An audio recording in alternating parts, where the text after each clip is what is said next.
Hanufu went home that day very sad. How can Umala achieve such a feat in such a short time? How can everyone begin to call Umala left, right, and center? He has to do something that will make people forget about what Umala have done. He continued to think to himself as he was going home, angry. That night, he couldn't sleep. He continued thinking of plans and ideas of how he would take away the shine from Umala. Finally, an idea popped into his head and he was very happy. He would go into that forest and kill 20 wild pigs and bring them back himself. He would not allow anybody to help him carry any of the wild pigs. Neither would even allow anybody know that he was planning such a thing because he wanted to wow the villagers and take away attention from Umala's achievements. In the morning, Anyufu's apprentices came. There were two. They came in the morning for them to go for their usual hunt. When they came, they noticed that Anyufu was on the bed pretending to be sick. Although they didn't know he was pretending to be sick, they actually thought he was really sick. He rubbed some red earth on his head and lay down on his mouth and proceeded to make grunting sound like a sick and dying person. His apprentices felt sorry for him. They quickly went into the compound. They swept his house for him and they made his meals. He told them to go home, that there wouldn't be any lessons that day, that he was too tired to go anywhere and he was too sick to even venture anywhere. They agreed and went home. As soon as they left, Anyufu jumped up from the bed, looked right, left, strained his ears to make sure that he was no longer hearing footsteps. Then he dressed ready for hunting. Anyufu refused to walk through the village pathway but proceeded to make his way to the dreaded forest through people's farmland and bush. He continued that way till he got into the forest. When he got into the forest, unlike the hunter he is, he just walked around like he owned the place. Rather than hide and aim at any animal he wanted to kill, he began to shoot sporadically into the air, to attract the attention of the wild pigs. Soon enough, the wild pigs came into view, and Anyufu began to shoot. He shot and shot and shot, and his only problem was the wild pigs could see him. So he shot one, shot two, three, four, five. The wild pigs began to charge at him. They started running after him with speed.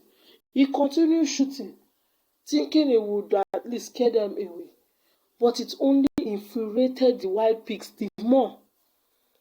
They increased their speed and started running towards him. When he saw that this was getting out of hand, he decided to make a run for it. But then he had too many ammunition on him. He couldn't run. He was running, they were chasing him. In fact, the moment he began to run, they got more furious and began to chase him with so much ferocity. Umala couldn't go far. He was throwing his weapons away as he was running. He just wanted to be alive because now his life was flashing before his eyes. And he could see that no matter the amount of wild pigs he kills, it will make no sense if he died in that forest because nobody even knew or knew that he was in that forest. The white pigs caught up with him and killed him. They mauled him to death. The next morning, his apprentices came again with hope that he was feeling much better and they could go hunting that day. They went inside and discovered that his house was exactly the way they left it. Nothing was untouched. Nothing was touched. Everywhere just as they left it. They went around, went to the back, went to the front, went into the nearby bushes, and they couldn't find their master. So they immediately went to the hunter's spot to report their finding. The hunters became afraid. The leader of the hunter was scared.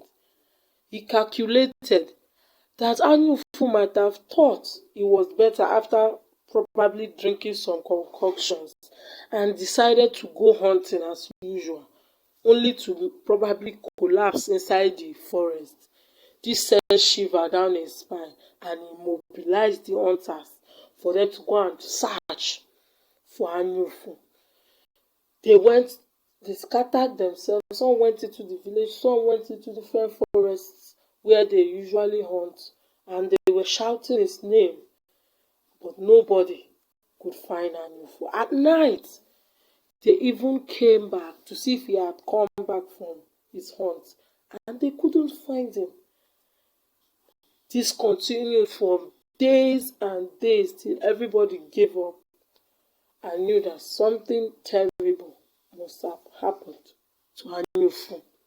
Some thought that probably when he collapsed due to his illness he lied about, that a wild animal had seen him and eaten him up. While others believed that probably being sick, he might have wandered off and gotten himself lost in the forest and probably died. Everything points to the fact that Anyufu must have died. But nobody knew that he was in the dreaded forest of wild pigs. Nobody in their right mind went into that forest to hunt. It was prohibited. So nobody even searched inside that forest for him. His house stands today desolate. Nobody lives there. It's abandoned. People pass and wonder what happened to Anyufu.